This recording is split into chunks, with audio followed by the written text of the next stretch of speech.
Welcome to episode number 28 of LPolice Radio. I'm your host, Alpha Mike. What are we going to be looking at on this episode? Well, we're looking at these motorcycle clubs that resemble one percenters. What's a one percenter? Well, it's kind of somebody that doesn't conform to the rules and regulations of society. So why are law enforcement groups patched up, riding, and looking like one percenters? How long has this been going on? And is it acceptable behavior? Well, we're going to look at that, plus all the other stuff that we always look at here on LPolice Radio. Let's go.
LPoliceRadio.com.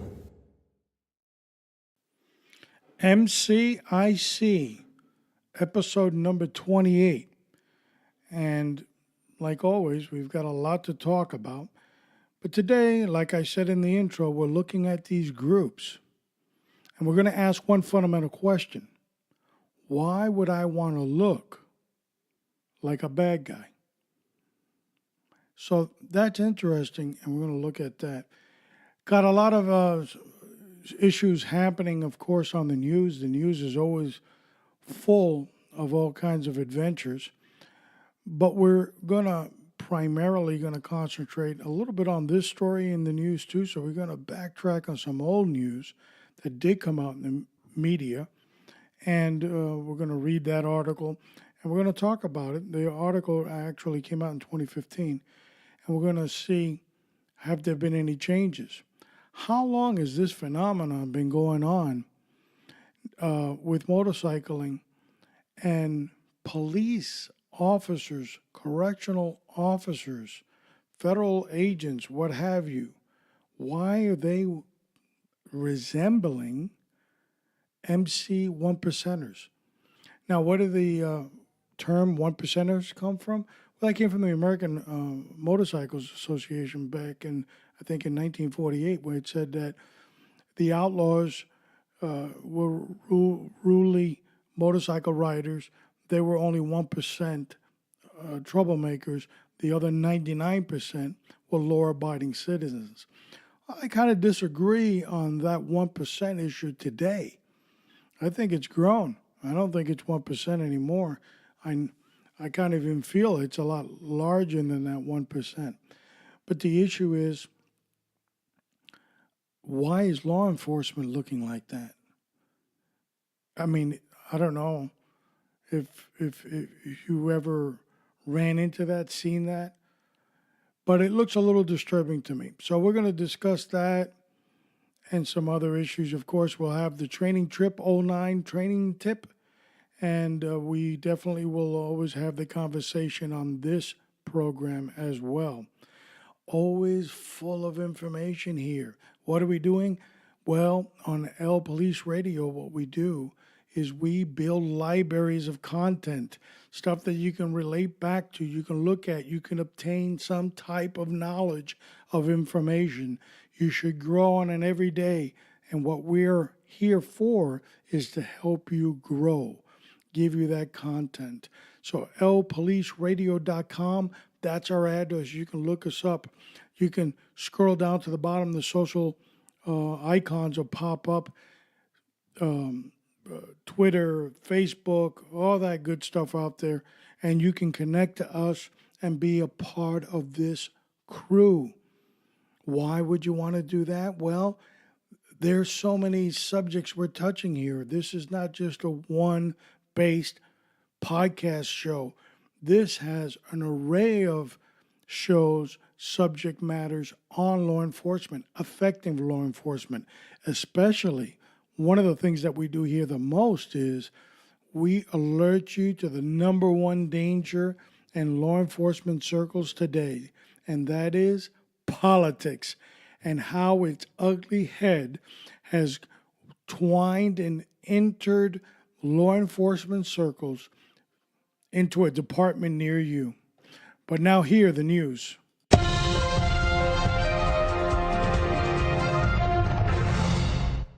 One. Well, just picking off on the last episode, we had number 27 of American mob life in America and dealing in law enforcement. We've got an article here in relation to that. Mobster who ratted out cousin in Goodfellas heist gets probation. Now, this is going way back from the movie of Goodfellas. I think that was back in the 80s or 90s with Martin Scorsese, over 20 years ago. I know that. But basically, aging Bonanno Capo, Vinny Osorio, got a walk for his role in the infamous 1978 Lufthansa air cargo heist when a Brooklyn jury acquitted him in 2015. And on Monday, the turncoat cousin who ratted him out for the Fed strolled out of court with just 3 years probation for the same robbery. Gasper Valentin, who faced up to 20 years behind bars on racketeer charges, got a sweetheart deal after agreeing to turn government witness against Osorio and a steady stream of others since the trial for the Icon Airport Heights that would go on to be immortalized in Martin Scorsese's movie The Goodfella. So, mob, I don't know. The feds keep on saying that it's dead and buried. I don't see any evidence of it. I see that it's still growing. It's still there. Something might not be right. I don't know. 2. As always, we look at the unforgettable profession in law enforcement that you don't hear anything about, and that's corrections. The silent partner in the car, like I like to call them, in the squad car. And we have another interesting article, which I have said before, I'm very concerned about, and I'm the alarming rate of what this is happening. But another attack on a correctional officer. And coming from Corrections 1, Rikers CO suffers broken nose, burns an inmate attack. New York, an accused murderer threw hot water at a jail officer and broke his nose, making it the latest in a series of violent attacks against correctional staff. Javon Johnson, a reported blood member who is in jail on murder and assault charges, tossed hot water at the face of the officer inside the Otis Bottom Correctional Center on Rikers Island on Saturday at 9:08. According to the Internal Corrections Department records of the incident, Johnson also punched the officer in the face. The records show the officer, whose name is being withheld by the Daily News due to security concerns, was taken to New York Hospital Cornell Medical Center. Medical staff there diagnosed him with a broken nose and first and second degree burns to his chest, according to the union representative of jail officers. Growing trend. You see it out in the street. Officers, police officers being attacked, physically punching, stabbing, shooting, pissed on, you name it. And now the trend goes into the prisons and jails of America, where COs are being attacked. It's an alarming rate.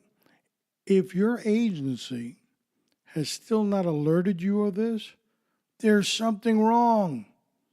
So I'd be more so on the defensive because I think there's something here. Right now, I've read two stories in the last two episodes with these idiots from the Bloods. So, okay, and happening in Rikers Island. Well, one, two, that's a trend.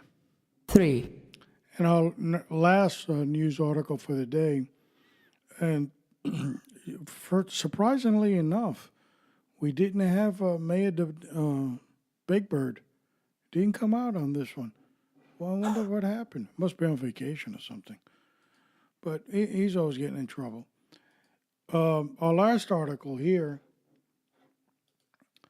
and we flip over to Fort Lauderdale, and a Broward County judge on Friday issued what is thought to be the Florida's first order temporarily removing guns from a person under the Florida new gun control law. 4 firearms and 267 rounds of ammunition were ordered removed from a 56-year-old Lighthouse Point man who experts determined was potentially a risk to himself and or others. The gun and ammunition have been temporarily removed from the man under the state's new risk protection law, which is also sometimes called red flag legislation. Lighthouse Point City Attorney Michael Cirillo confirmed. Although the man was also taken to a hospital for involuntary psychiatric treatment under the State Baker Act, the civil ruling removed his access to guns and ammunition was granted under the new legislation which permits removal of guns from people who have not been committed but are deemed a potential risk to themselves or others, according to the order signed by Broward Chief Judge Jack Tutter. Now, what are we saying here? Well, this is the first. It's a first of a trend. Obviously, it's going to keep on going. It's going to keep on growing. But here's one thing you're not going to notice, which you'll notice from our friends on the left. It dies here. Our friends on the left would have called all their communist friends, and there would have been 100 lawsuits. But you won't see that here, folks, because law-abiding citizens know how to act. All right, so that wraps up our news segment on LPolice Radio. I got to get rid of this bugler. He must be from the Honor Guard.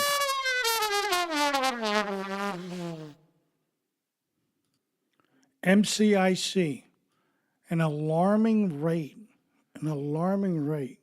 law enforcement officers are going around looking like 1% bikers. They're looking the lifestyle, but of course they're saying they're living another one. Now, I'm not accusing any of them, and I'm not saying they're doing anything wrong. They're riding the highways, they're letting the wind blow through their hair, and they're living maybe a fantasy that they can't live today. I don't know what it is. But what I am saying is, from when I first started in law enforcement, there was only one law enforcement group that were motorcycle conscious, and they really didn't go around acting or calling themselves one percenters. They wore a vest, but there was no, you couldn't distinguish the two. And they were called the Blue Knights. They've been around for a long, long time. And we're going to post information about them on LPolice Radio on the show notes. And they've been around a long time. They got chapters all over the world. So when you saw them, you saw their vest that they would wear. I was never confused. Could they really? I don't know. Let me see. Let me look at them from the side. No, I knew who they were. They were involved in charity, and everybody kind of knew who they were. And if you didn't, well, there were all the motorcycle groups that you knew weren't resembling the one percenters. But now we have a growing list, and this is just a few, folks. I could literally generate pages of these names. But you have the Sworn Few, the Punishers with 6,000 members, Thin Blue Line, the Defenders, Peacemakers, and the Iron Legacy, and the Brotherhood of Iron. But the Iron Legacy they kind of boast that they have law enforcement and other people in the general public are kind of all mixed together. And what's alarming to me is I understand the part about being in a club. I understand the part about being a motorcyclist. I understand all that. Please believe me. Even the association that I'm currently starting up again and as leader, and I was associated with for many, many years, the Latino Officers Association of Florida. Back in the day, they had a little club, and they were a club within the organization itself, primarily through the west coast of Florida. And they rode around and, they had a little fun, but they never distinguished themselves to look like one percenters. And after a while, they got back to business, back to the business at hand of being a law enforcement officer, and the bikes went into the garage. That was it.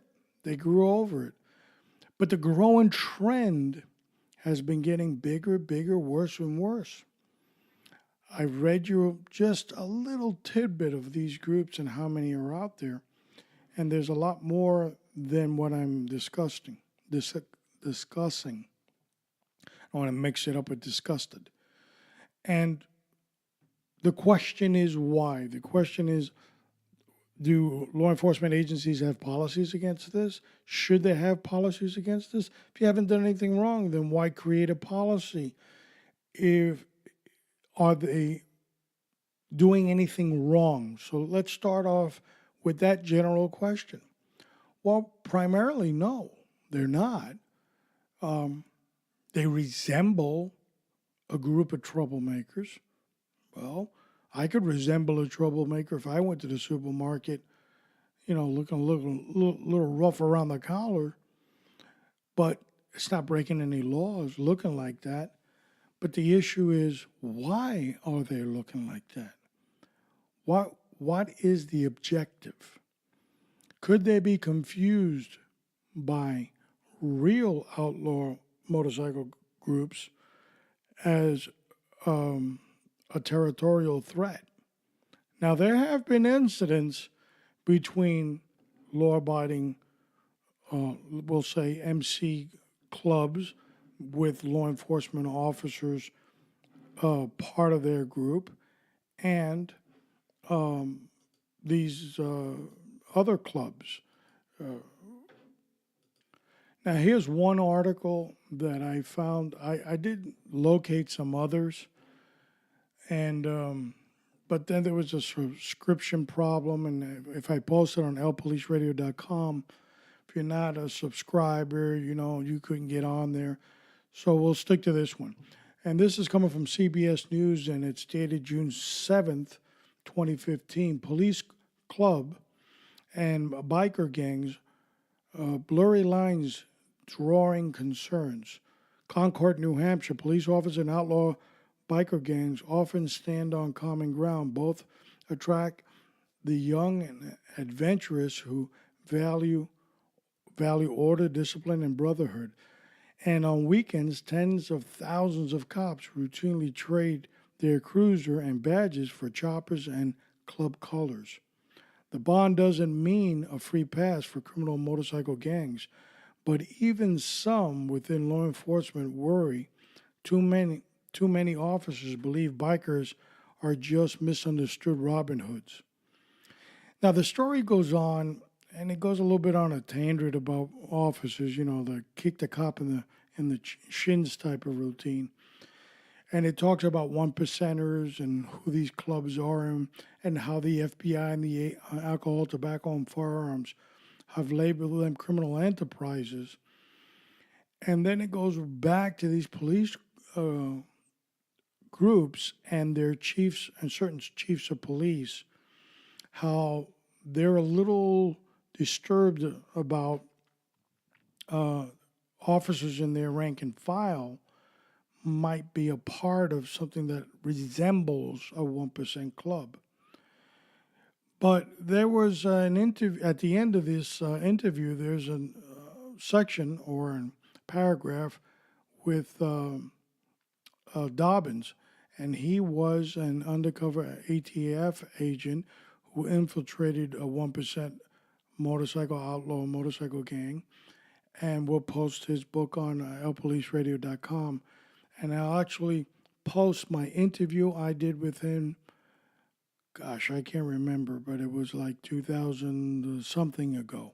And we'll post it on there as well.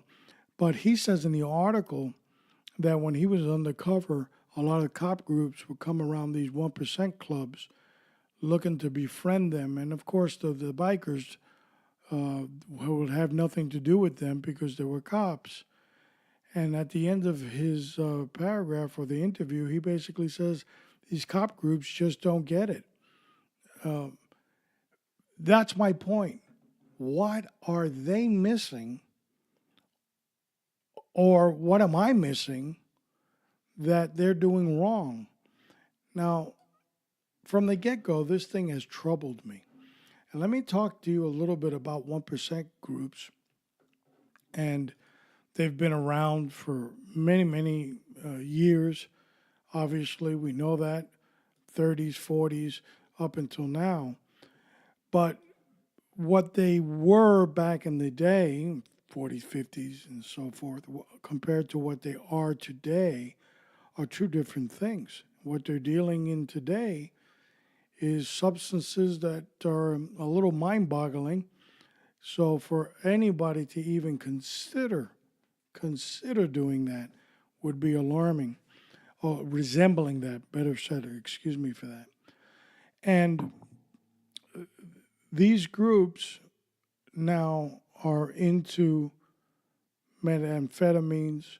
They're into an array of drug distribution, violence, working for other criminal organizations and so forth. Right here where I live in Tampa Bay, there was not too long ago, back in December of 17, at 5 o'clock in the afternoon, in the middle of rush hour traffic, bang, bang, bang, bang, you're dead, as they drove off in the sunset on two motorcycles. Police later arrested two members of the 69ers, which I found out are here in Florida. They're originally from New York City, and they killed an alleged member of the Outlaws. The article goes on to talk about that in the fire department of Pasco County, there's a captain that is in a pagan motorcycle crew, and there are two firefighters in Tampa, or Hillsborough, and they are associated with the outlaw motorcycle crew. So, and then they go on and talk about how the agencies couldn't stop them because there was no written policy from fire departments against this. It was in police, but not in fire. Now, in the state of Florida, at least I can tell you that there is protocol from the Florida Department of Law Enforcement handed down to all law enforcement agencies in the state, no association with known felons, period. You can get, that's a no-no, and you can get in trouble. Now, of course, Cousin Vinny might be a little different because it's family and you're going to have to run into him or her or whatever sooner or later. But here I am, I'm playing the role, and I'm going to places that I might meet up with certain members that I'm not allowed to associate with, but I may try to associate with. See the problem, folks? Now, I'm not bashing any of these guys. I think they're doing the right thing. They're keeping their heads straight, and they're out there having fun. They are law enforcement officers. They risk their lives every day. And if they want to live that life, so be it. What I have a problem with is, why are you trying to resemble something that's crooked? That's what I can't get my head around. You can ride around, you and your friends. Why do I have to why do I have to have a patch and I got to put the bottom rocker and I got to put my state on it? Some of these outlaw groups allegedly have wars over bottom rockers with states on it.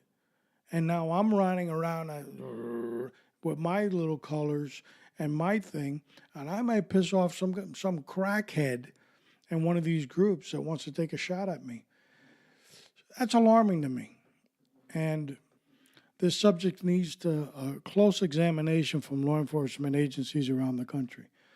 I could have came up with a long list of who they were, but I didn't do that. I chose not to do it because they're not really doing anything wrong. But in your agency, if you're listening to me, does your agency have an actual standing policy to stay away from this? And if they don't, why not? And if they're caught up in something, what happens? I mean, it could happen. Let me read you this story. All right, from the New York Post, and it is dated February 2nd, 2016. Law-abiding motorcycle club keeps messing with real biker gang. Denver. Let's open this up. One of the nation's fastest growing motorcycle clubs is composed of largely of military, police officers, and prison guards. It also embraces the regala of traditions of outlaw biker gangs, a choice that has provoked deadly clashes with other groups. The Iron Order Club insists it is a law-abiding charitable brotherhood of family men who just like to ride. But experts say it's a member of are increasingly becoming entangled in violence with other biker groups, blurring the lines between professionals who are sworn to uphold the law and biker culture with a long history of criminal activity. It's almost like they are playing dress up on a weekend and acting out with their perception of an outlaw gang, said David Devaru. I must have screwed up his last name. Oh well. A spokesman for the National Council of Clubs, which represents hundreds of motorcycle groups. They've created an aggressive situation with other motorcycle clubs in opposition to the culture. The latest skirmish happened Saturday when an Iron Order and a Mongol motorcycle club clashed in a brawl that left one Mongol member dead. Are you hearing this? Are you hearing this? Dead.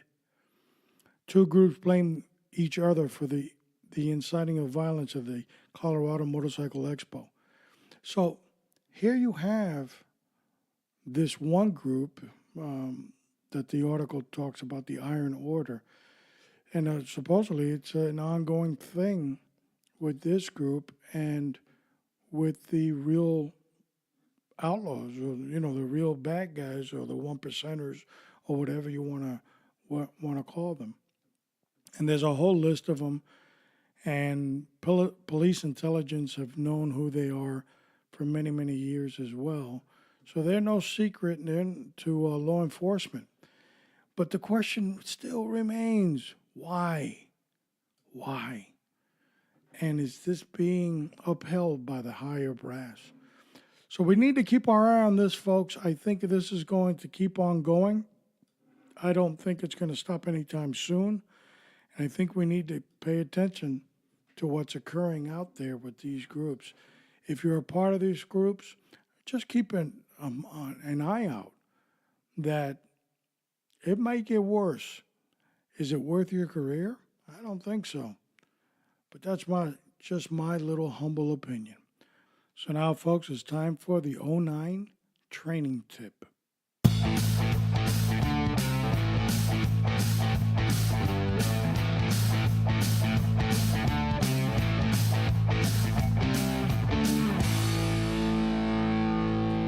So many agencies out there, especially in the correctional field, are very confused when it comes to what force is. Let me kind of paint the picture here. Some agencies actually believe that if you kind of handcuff somebody in custody, that could mean force. because they don't have free movement. And sometimes they require officers to document that behavior. Or sometimes they require that they go to the clinic to seek medical clearance because the handcuffs are on. Does this sound crazy and wacky to you? Well, it does to me, but it is a lived experience. There are many agencies that, because the people on the top don't understand force, they believe that's force. A use of force or a handcuffing procedure are two different things. Handcuffing a willing participant is not force. If I tell the subject, put your hands behind your back, I take out my handcuffs, I cuff him, and I escort him to wherever he's supposed to be going, that, my friends, is not a use of force. But if I tell them, put your hands behind your back, and just before I go to cuff them, they kind of resist, and I've got to kind of little forcibly place those handcuffs on them, then that becomes a use of force. As ironic as this conversation is, law enforcement and police officers around the United States have no idea what I just talked about. But it's a growing fungus within the correctional facility because of the rule of care, custody, control. So if it is a unwanted touch, that means there's a form of resistance, then that is a use of force. If it's a willing participant, that's not force, folks. Now, you're probably going to run into your neighborhood knucklehead supervisor. So you heard it here, but don't disobey the order. Become an educated consumer and bring that back to your supervisor.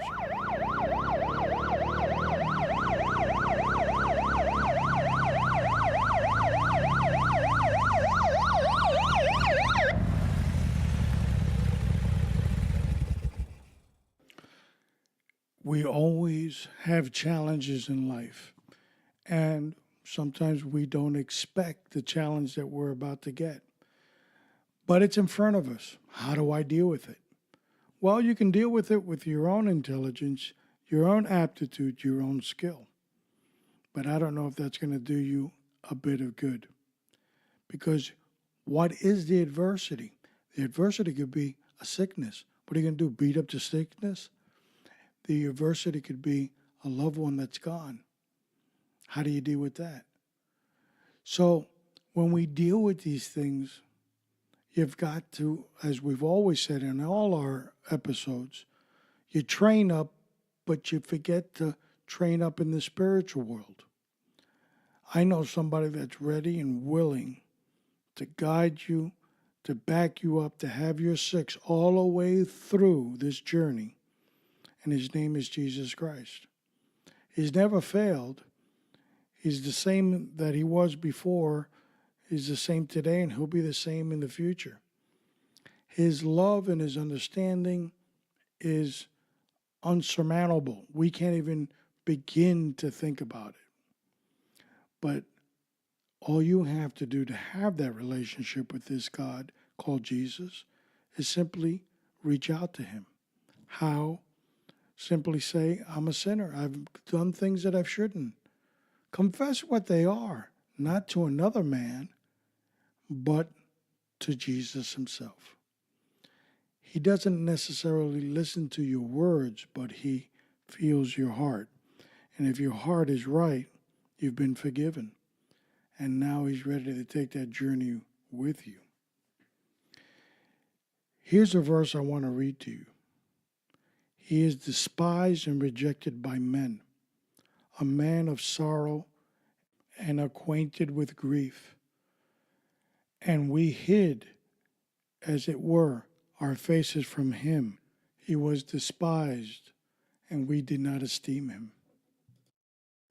Who am I talking about? Well, I'm talking about Jesus and everything he went through.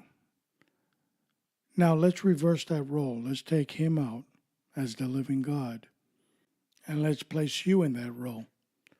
And you're going to be despised.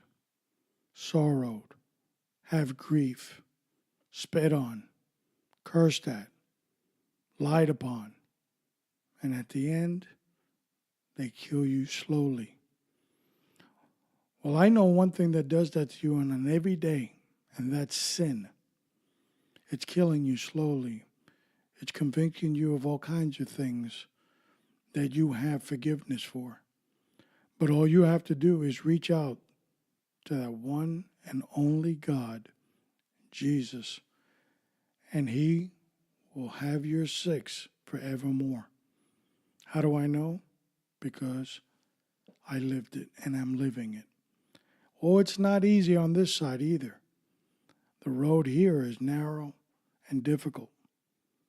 But if you continue and persevere, there is victory at the end. What do we have up next, folks? We always have an episode. But before we get to that episode issue, how do you connect with us? Now, we've talked about always LPoliceRadio.com. You can just zip on there, connect real quick. You scroll down to the bottom and you can see our icons down there. And through those icons, you can hit those things and it'll connect. On the Twitter account, which is Alpha Mike 2017, and there I post a lot of information which later becomes show notes on other shows. Remember that when we broadcast these weekly shows, we're kind of about a week behind in the news and things that are happening. So I kind of throw things out there for future shows. It helps me out when I do the show notes. So if you follow me on Twitter, Alpha Mike 2017, there you'll see some of those show notes that are being posted up there. 09 Training Group, well, that podcast, as we said, we're going to postpone that. We're doing the training segments here on LPolice Radio. A couple of minutes giving you little disclaimers on training and some points. And we're going to keep on doing that until we get the other stuff up and running. Now, what we will be doing on the 09tg.com website, we're going to start posting articles on there and certain other training information as well. So keep your eyes on that. We are heading towards April, and so we're going to try to get something on there by the end of March. And we'll of course let you know what exactly we're going to throw up there. But we'll always have content, and that's what we're trying to always do, create content. So what happens on LPoliceRadio.com? What's up next? Well, April 5th, 2018, episode 29, I refuse. I refuse to join any club that would have me as a member. And that's what we're going to talk about. We're going to talk about associations, law enforcement associations. Why do they exist? Should they exist? And is that a good thing or is that a bad thing? How can I grow from that experience? There are many law enforcement organization groups that have been around for many, many years. They mostly are on ethnic fiber. That means my heritage, my color, my sex orientation, that's my group, and I associate that to my profession, which is law enforcement. So, does that constitute a hate crime nowadays? I mean, we're so freaking sensitive as a nation, it could be, and it could get a little ugly. But a lot of these organizations have stemmed around for a long time, and we're going to talk about on this podcast, I Refuse. And it's just a funny take on I would not be a member of an organization that would have me as a member of the old Groucho Marx routine that he used to do. But some of these groups are not like the MC groups. We're not resembling anybody looking the thug lifestyle. But no, these groups are out there for a specific purpose. Sometimes it's to defend its members, not necessarily under the collective bargaining agreement, but under ethnic terminologies, because those unions won't touch issues that deal with nationalities or EEOC cases of discrimination. And some of these groups also do wonderful work when it comes to charity. But some of these groups sometimes are stuck in their past. Some of them, they do some great freaking parties, especially around Christmas. But is that all they're for? Is that all they're good for? We're going to look at that, my friends, and much more on always a series of LPoliceRadio.com. Now, before we wrap it up, I want to add a little bit more on the issue of the MC and the issue with law enforcement especially. Here's some alarming things. Let's try to understand what a one percenter is. The FBI has categorized them as a criminal enterprise. They have gone from an unsophisticated group, maybe in the 50s, 60s, into the 70s, a little bit more, 80s, 90s, and up until today, very sophisticated. So don't allow the long hair, the outfit fool you. They specialize in all kinds of areas. They do intelligence. They hire private investigators to find things out. Let me give you an example of how they operate. Let's say that there is a convention, and we'll make something up. I don't even know if it exists. The International Detectives Association, and it's being held in a specific city anywhere in the United States. Of course, that association is going to publicize that maybe 3-4 months in advance, get people to buy tickets, and get their expenses in order so they can show up to this specific venue. So this criminal group, the MCs, the one percenters, have time now to get their associates, their women associates, to go apply. Usually they have clean records, apply for jobs there. It could be waitress, it could be housekeeping, it could be an array of jobs. Let's say they get 1, 2, 3, 4, or 5 of them through that period before this convention is about to take place. Once the convention falls into the date and time that it's supposed to start, they start gathering intelligence by listening, by sweeping rooms, all kinds of things. People throw things away, looking through the garbage. They come out with sensitive information. A lot of law enforcement groups have been warned about some of this stuff, but it still continues to happen. This is the sophistication that they have. They speak in code. They communicate in code. They're a lot more sophisticated than your normal run-of-the-mill criminal enterprise. So don't let the appearance fool you. Now, here's a couple of things that are concerning about a 1% group. It used to be the big four. You had the Hells Angels, the Outlaws, the Pagans, and the Banditos. Now, you just can add on to that and add on to that, Mongols, this, that. We'll be here all day. The list has grown so large. And all of them have kind of like the same business plan, if for lack of a better term. But now you have a growing segment of them that are retiring. Now, usually we would believe as citizens that you couldn't retire from a criminal enterprise if they were, in fact, a criminal enterprise.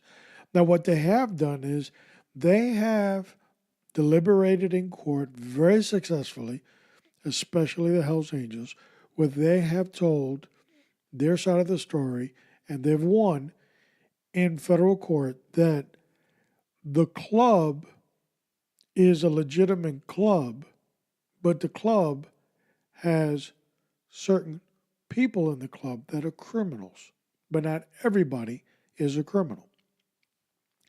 Now, that's just not a saying, because if it was a saying, the government would have proved them wrong a long time ago. So within the society, there are people that do different things, right? Some might be in criminal enterprises, just like they say, out of their own words. Some are not. Some are working 9 to 5s. Some are doing enforcement. Some are doing intelligence. Some are doing. So basically, you're creating the criminal enterprise. Many years ago, the FBI recorded a conversation between a 1% outlaw biker group and members of the mafia, the Italian mafia. And the mafia would introduce a member of the mafia, which is a made member, as a friend of ours. And if he wasn't, as a friend of yours. But the bikers would call each other's brothers. And there's a big distinction between friend and brother. These people, their mindset is completely about the group, where other criminal organizations, they're in it for themselves. Now, you have seen in some MC groups, of course, the ratting and the cooperating with government and so forth, because that's what the Justice Department does well, get people to inform. Now, the retirees, the ones that are saying, I retired, there's two ways to retire. There's going out good and going out bad. Well, some of them are going out good. That means that you can keep certain emblems or logos of the organization. You got to turn in your colors, and that goes back to the club because the property rights of that logo, it's copyrighted, it goes back to the club if you're retiring, leaving.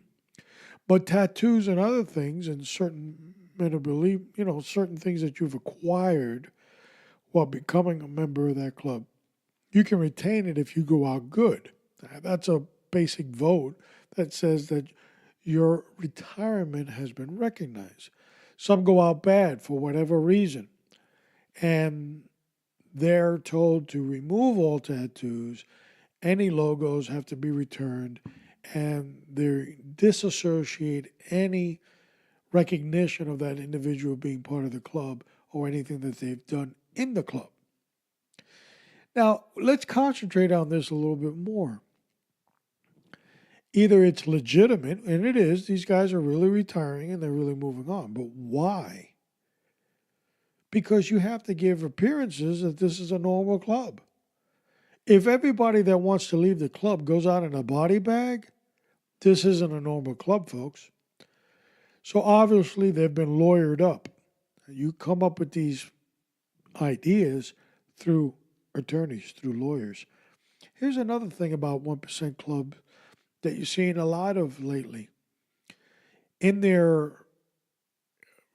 MC walk of life, they somehow stumbled and fell upon Jesus. And now they're preaching. And they're ordained ministers, and they're walking with God. Now, I'm not here to judge anybody to say who is and who isn't. I don't play God. That's not my role.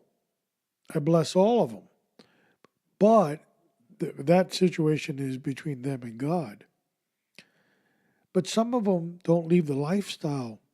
And they say, well, it's easier for me to connect with those members if I stay within the lifestyle. Yes, maybe no. Paul said, to the Greek I was the Greek, to the Hebrew I was the Hebrew.